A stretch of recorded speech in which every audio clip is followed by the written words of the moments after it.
नमस्कार, स्वागत है आप सभी का न्यूज प्लस 21 में। मैं हूं आपके साथ अंजलि। आइए एक नजर डालते हैं दिन के टॉप 10 बुलेटिन पर। छत्तीसगढ़ में अब चाउर वाले देव, गरीब परिवारों को नए साल में मिलेगा मुफ्त चावल, सीएम साय सरकार का फैसला।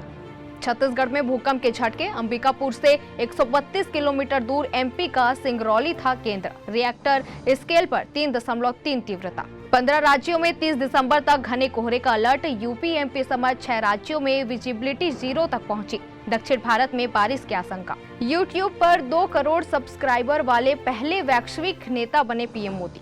ललन सिंह बोले, मैंने कोई इस्तीफा नहीं दिया। मंत्री विजय चौधरी ने भी किया खंडन, कहा पार्टी में खाई तो दूर खरोच तक नहीं है। भारत ने अरब सागर में तैनात किए 3 वॉरशिप। रक्षा मंत्री बोले, जहाज के हमलावरों को समुद्र से भी ढूंढ निकालेंगे। जनवरी में बैंक 16 दिन बंद रहेंगे। 4 रविवार और 2 शनिवार के अलावा अलग अलग जगहों पर 10 दिन कामकाज नहीं होगा। टेली कम्युनिकेशन बिल को राष्ट्रपति की मंजूरी, बना कानून। बायोमेट्रिक पहचान के बिना सिम नहीं मिलेगी। जरूरत पड़ने पर मैसेजेस इंटरसेप्ट कर सकेगी सरकार। बेटे जोरावर के बर्थडे पर शिखर धवन का इमोशनल पोस्ट, बोले तुम्हें देखे 1 साल हो गया, मुझे हर जगह से ब्लॉक कर दिया गया है। सुशांत के इंटीमेट सीन देखकर रो पड़ी अंकिता, कहा उसने मेरे लिए पूरा थिएटर बुक किया था। बिग बॉस में किया खुलासा। तो ऐसे ही तमाम जानकारियों से लगातार अपडेट रहने के लिए देखते रहिए न्यूज प्लस 21, आपके हक की बात।